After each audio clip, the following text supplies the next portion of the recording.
পাহাড়ি দম্পতি পাইসাং মারমা ও অপ্রুমং মারমার এই পাহাড় যেন সংগ্রাম আর ধৈর্যের প্রতিচ্ছবি।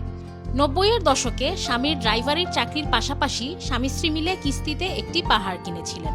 মাত্র ৩,০০০ টাকা প্রতি শতক হিসেবে ১ একর জমি ৩ লক্ষ টাকায় কিনেছিলেন তারা। জমির মালিকের সহানুভূতিতে একবারে টাকা দিতে হয়নি, ধাপে ধাপে কিস্তিতে পরিশোধ করেন পুরো দাম। তখন তো এই জায়গার দাম ছিল আপনার খুব কম ছিল, 1 ডিসমিল ৩,০০০ টাকা করেছিল এই জায়গায়। 1 একর আপনার ৩,০০০ টাকা হলে আপনার তো ৩ লাখ টাকা পড়তেছে। যেই মালিক, আমি বলবো যে ওনাকে ভালো মানুষ, আমি 3-4 কিস্তি করে দিছি তারে ওনাকে।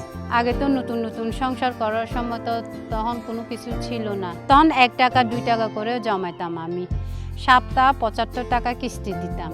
চাকরির পাশাপাশি শুরু হয় পাহাড়ি জমিতে চাষাবাদ। স্ত্রীর যত্নে বর্তমানে ধানের সঙ্গে নানান ধরনের শাকসবজি সাথে বৈচিত্র্যময় ফলের বাগান আজ তাদের এই পাহাড়ি জমিতে। ফলের ভিতরে কমলা, মালটা, আপনার জলপাই, এই বিভিন্ন তারপরে ওই রামবোতাম এগুলা লাগাইছি, মিষ্টি তিতুল, জাম্বুরা। সিজনে হলে একটু দামটা বাড়তি থাকে আর কি। কলাও তো আপনার বছরে হিসাব করলে আপনার ধরো না 1-2 লাখ টাকাতেই চলে আসে। ফসলের পাশাপাশি গড়ে তুলেছেন গবাদি পশুর খামার। বর্তমানে সেখানে রয়েছে 7টি গরু, যার মধ্যে 2টি দুধের গরু নিয়মিত আয় এনে দিচ্ছে।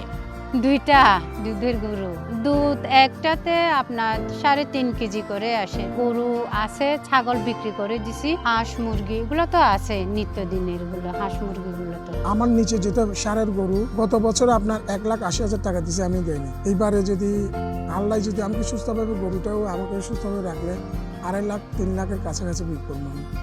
গবাদি পশুর খাবারের জন্য নিজেরাই চাষ করছেন ঘাস, যা কমিয়েছে খরচ, বাড়িয়েছে লাভ। আপনাদের ওখান থেকে কিস্তি নিয়ে আমি বেশিরভাগ গরু নিছি এখানে, কেন আমার নিচে আপনার জায়গা আছে, আপনার নিচে যেটা ধানের জমি ওইখানে আবার নিপিয়া ঘাস লাগাইছি আমি। এখন থেকে শুরু করছি নিপিয়া ঘাসটা লাগাই, বড় বড় মোটামুটি খাওয়াতে পারতেছে। এখন নিচে যেটা 60 থেকে খাওয়াই তারে খাওয়াই নিয়ে ওখান থেকে।